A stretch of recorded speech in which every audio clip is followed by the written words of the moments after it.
Paano mag-setup ng filtration para sa crayfish pond? Maghanda ng tamang pump.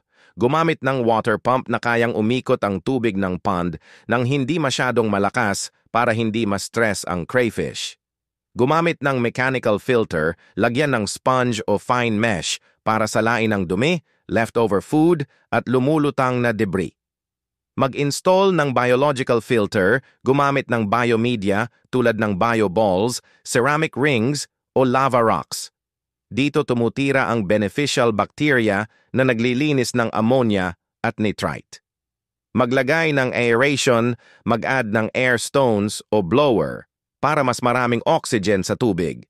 Napakahalaga nito para sa kalusugan ng crayfish.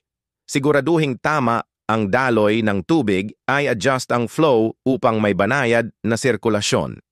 Iwasan ang sobrang lakas na pwedeng magpa-stress sa crayfish. Regular na linisin ang filter, hugasan ang sponge gamit ang tubig ng pond, hindi gripo para hindi mamatay ang good bacteria.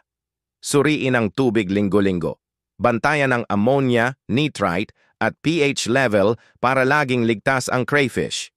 Kapag maayos ang filtrasyon, mas malinis ang pond at mas mabilis lumaki ang crayfish. Follow for more crayfish farming tips.